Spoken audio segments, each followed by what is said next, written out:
చేస్తున్నాయి. ఇప్పటికే BRS supreme court తలుపు తట్టింది, పిటిషన్ దాఖలు చేసింది. పలుమార్లు సుప్రీంకోర్టులో బీఆర్ఎస్ తరఫున న్యాయవాదులు వాదించారు, వారికి సంబంధించినటువంటి ఎవిడెన్స్లు ఇచ్చారు.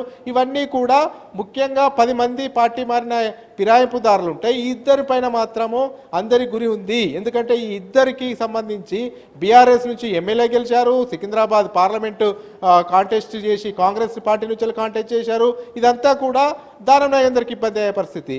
తన కూతురికి ఎంపీ టికెట్ ఇప్పించుకొని ఏకంగా కాంగ్రెస్ కంట వేసుకొని పెద్ద ఎత్తున ప్రచారం చేసి కడియ శ్రీహరి ఇబ్బందుల్లో పడే పరిస్థితి కనబడుతుంది.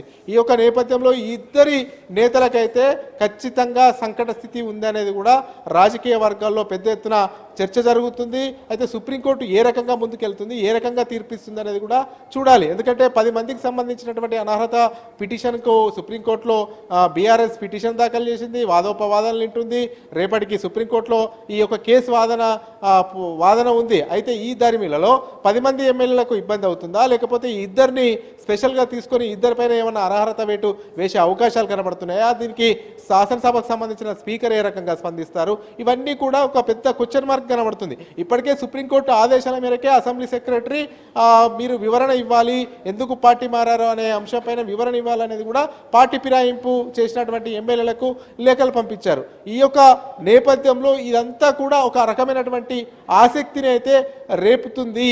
10 మందిలో ఈ ఇద్దరు వేరు, మిగతా 8 మంది వేరు. 10 మందిలో ఈ ఇద్దరైతే ఖచ్చితంగా ఎవిడెన్సెస్తో సహా దొరికారు. అసలు ఏకంగా ఒక సింబల్ మీద గెలిచి మరో పార్టీలకు ఫిరాయించి ఆ పార్టీ నుంచి ఎంపీగా పోటీ చేశారు. బీఆర్ఎస్లో గెలిచారు, కాంగ్రెస్ ఎంపీ టికెట్ నుంచి పోటీ చేశారు. ఇదంతా దానం నాగేందర్ అయితే పెద్ద ఎత్తున టెన్షన్ ఉంది.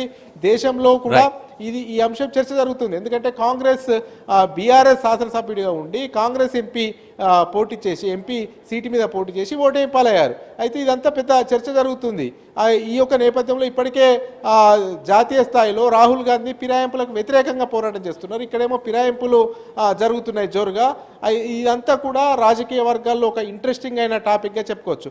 మరోవైపు ఆసక్తికరమైనటువంటి కామెంట్ చేశారు పిసిసి అధ్యక్షుడు మహేష్ కుమార్ గౌడ్. కాంగ్రెస్లో ఖచ్చితంగా బీసీఏ ముఖ్యమంత్రి అవుతారు, గతంలో బీసీ ఎప్పుడు ముఖ్యమంత్రి కాలేదు, కాంగ్రెస్ పార్టీలో ఏ పార్టీలో కూడా బీసీ ముఖ్యమంత్రి అయ్యే అవకాశము ఇవ్వలేదు. అటు బీఆర్ఎస్లో బీసీ ముఖ్యమంత్రి గాడు, ఇటు బీజేపీలో బీసీ ముఖ్యమంత్రి గాడు. అది కేవలం కాంగ్రెస్ పార్టీకే సాధ్యమవుతుంది.